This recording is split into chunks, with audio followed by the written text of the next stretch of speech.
Bom dia, segundo ano.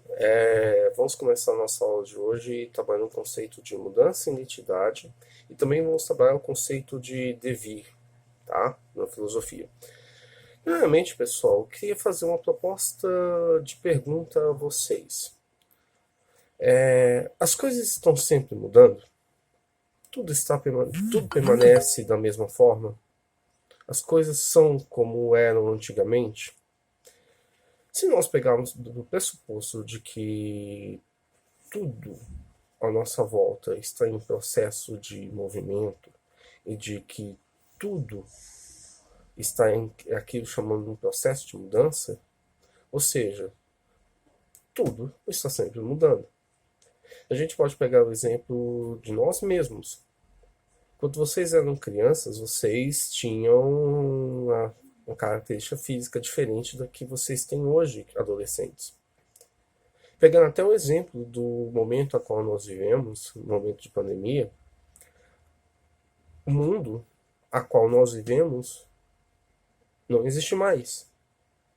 A partir daqui uns próximos anos, tudo aquilo que a gente tinha de hábitos ou vícios errados, tanto no processo de higiene como no processo de conscientização sobre o cuidado do outro, vão ser modificados. Ou seja, tudo está em processo de mudança.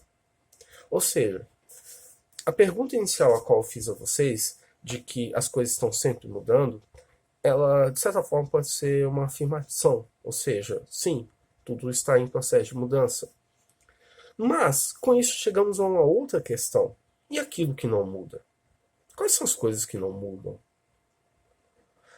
Algumas coisas que podemos considerar como que não são mutáveis. Uma delas é a nossa essência. A nossa essência não é algo que se modifica. A nossa essência permanece a mesma. Com isso, nós devemos focar agora num outro ponto que vai fazer, de certa forma, um pouco sentido para nós, que é o conceito de devir, tá? Pessoal, o devir, ele foi um conceito filosófico que nasceu na Grécia Antiga, principalmente por Heráclito de Efésios, tá? Heráclito, pessoal, ele acreditava que o devir, ou seja, é a própria mudança. Ou seja, tudo que aqui que está em processo de mudança, ou seja, que é mutável, é devir. Heráclito vinha com o seguinte argumento de que nós não podemos nos banhar duas vezes no mesmo rio. Porque ao momento que nós entrarmos novamente no rio, será um outro rio. Por quê? Nós sabemos que a água é um processo fluido, ou seja, ela flui ao longo do leito. Ou seja, aquela água a qual nós nos banhamos não será a mesma água que nós banhamos a um momento posterior. Ou seja, o rio será o mesmo. E podemos ir um pouquinho além também. Até nós mesmos não seremos os mesmos que entramos na primeira vez ao rio. Ou seja, Heráclito ele trabalha com esse conceito de mudança. As coisas estão sempre em processo de mudança. Ou seja, Heráclito ele acredita também na existência daquilo que chamamos de logos. Logos ele pode ser traduzido no grego como palavra, tá? O verbo, que no caso seria o princípio fundamental da permanência da face da mudança. Se a gente pegar naquilo que chamamos de verbo, a gente sabe que o verbo ele tem as suas declinações, passado, presente, futuro.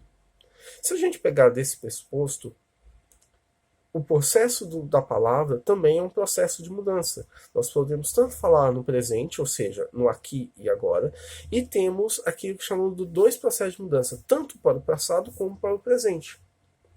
O futuro será uma mudança e o passado também é uma outra mudança. Ou seja, tudo está em processo de mudança, segundo Heráclito. Tá? Outro filósofo que trabalhou o conceito de mudança foi Parmênides. Parmênides, ele acreditava na ideia de que o ser é, ou seja, o ser, ele está presente, ele é aquilo que é, ou seja, ele é a sua existência. E o ser também não é, ou seja, o ser deixa de ser algo. Podemos pegar o exemplo de uma árvore por aqui. A gente sabe que a árvore ela está presente, mas a partir do momento que nós cortamos, picamos e transformamos ela em lenha e ela é queimada, ela deixa de ser árvore. Ela não é. Ou seja, esse processo de cortar a árvore, transformar ela em lenha e por fogo, ele é um processo de mudança da árvore. A árvore deixa de ser árvore, ela vira outra coisa. Heráclito, Parmênides também, ele, com essa afirmação, ele leva também a um radicalismo no seu pensamento. Esse radicalismo se dá pelo pressuposto de que a mudança, no caso, ela não existe. Ela é apenas um processo ilusório. Mas o que seria esse processo ilusório? Ou seja, é apenas uma ilusão de nós mesmos perante a essa realidade. Esse tipo de radicalismo, pessoal, chega da seguinte ideia. Quanto nós afirmamos que a mudança ela é uma ilusão, sai daquela ideia de que o copo, assim, vamos pegar um outro exemplo aqui. Temos um copo. O copo ele é, mas a partir do momento que ele quebra, ele deixa de ser copo. Mas a sua ideia de copo, mesmo que ele esteja sendo quebrada, ele tenha sido modificado, ainda continua com a ideia de um copo. A gente não vê ele mais como o copo que era, mas ele está apenas quebrado. Ou seja, aquela mudança ali é apenas uma ilusão. Da mesma forma, o exemplo da árvore. A árvore, a partir do momento que nós cortamos a árvore e transformamos ela em lenha, ela não deixa de ser árvore. Ela é apenas uma mudança ilusória, partindo pelo pressuposto que nós.